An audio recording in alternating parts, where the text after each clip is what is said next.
Hello and welcome to Rosed, the weekly West Ham video roundup that's got a serious case of FA Cup fever. My name's Gonzo and I'm from Hammers Chat. I'm back in conjunction with Claret and Hugh to give you all the week's Hammers news. And what a week it's been. We've had an epic FA Cup replay encounter with Liverpool, which looked like it was going to penalties until Angelo Ogbonna rose high and majestically at the far post to head the winner in and send us through to the next round against Blackburn. It looked like the trials and tribulations of that game had taken their toll early on in the Norwich game. It saw us go 2 goals behind, but the lads managed to claw it back, and really Norwich were hanging on for dear life, and we could and perhaps should have won that game.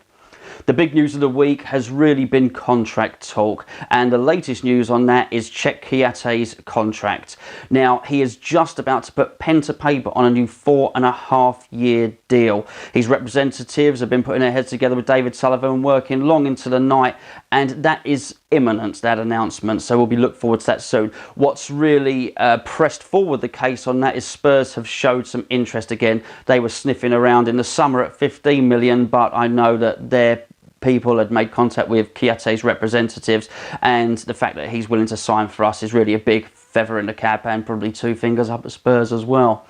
Manuel Lanzini is next on the list. He's scheduled to go in at the start of the week for talks with David Sullivan. They're going to tie that one up pretty quickly, so we'll actually have 3 major contracts to announce. The third one, as you'll remember, of course, who could forget, is our talisman, Dimitri Payet. Now, Payet has signed a 5.5-year deal, and it's fantastic news for the club. I'm absolutely elated at the news. I think he's the best player we've had in years, personally, and the fact that he's turned down a lucrative move to China really speaks volumes for the club. It wasn't so long ago that David Gold had said that West Ham were no longer a selling club. It sounded good as a soundbite at the time, but actually when you look at it, we probably haven't sold a player that we wanted to keep, probably not since Scott Parker. So to actually see that happening and see us keeping all our favourite players is great news. There's a big lure from China. They're paying big money to try and encourage players over there, although I've no idea why any player with any sense of ambition would want to go there in his mid-20s. Certainly there's time for that sort of thing later on in the player's career, and perhaps it's almost becoming the new MLS.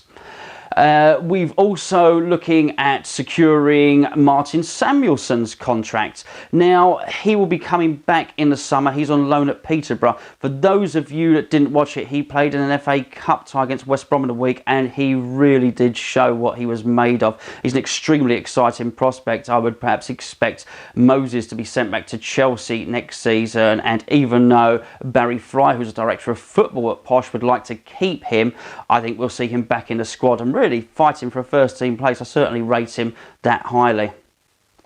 In terms of players coming in the summer, well, the club have spoken exclusively to Claret and Hugh. I understand we'll be looking at 4 players. Now, one of those players the club are looking at would be a 15 to 20 goal a season striker. Now, if you'll excuse the pronunciation, the name Batshuayi from Marseille was top of our list. Unfortunately, it looks like Spurs, yep, them again, have come in and tried to undercut us on the deal and really look to bring him over. Now, the one thing that was going in our favour, he's mates with Payet. They played together at Marseille, and he tweeted some really lovely stuff and complimentary stuff about our number 27. But unfortunately, it looks like Spurs are going to sign that deal. It's quite infuriating. It just seems year after year, Spurs seem to be doing something to scupper us in some way or another, and you think they'd have some form of original idea and perhaps just go and sign their own players at some point. But there you go, I'm not bitter, as you can tell. Josh Cullen, he has gone to Bradford for a month's loan. It will probably be extended if it goes well, and you will probably remember that Reece Burke is on loan at the same club.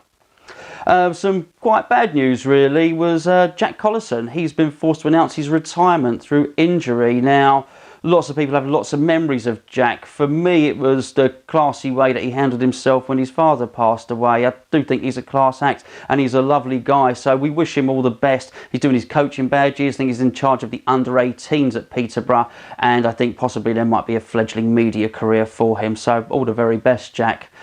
Just finally, there's the ladies' game. That's being held at Upton Park. It's one of the last ever games to be held there, so if you can't get to anything else, pop along to that. Tickets are a £5, kids for £1. As I say, March the 8th, kick off at 7:45. That's a Tuesday. Right, that's about it from me. If you want to keep up to date with the news, don't forget the Claret and Hugh news feed, claretandhugh.info. Check that every day. If anything happens in the world of West Ham, it's going to be on there. If you want to hear the fellas musing over what's happened, don't forget more than just a podcast. Our friends over at West Ham Fan TV interview all the fans after the game for the instant reaction. And don't forget, if you really want a detailed blog, then West Ham Till I Die is, of course, an excellent place to visit. Right, that's it. I'm finished now, unlike Man United, who can't seem to finish at all. Don't forget, if you want to see more of our videos, then subscribe after I finish talking. Just click in the middle of the screen, and by doing that, you're automatically entered into a competition to win an exclusive Dimitri Payet t-shirt. Right, see you next time. Bye-bye.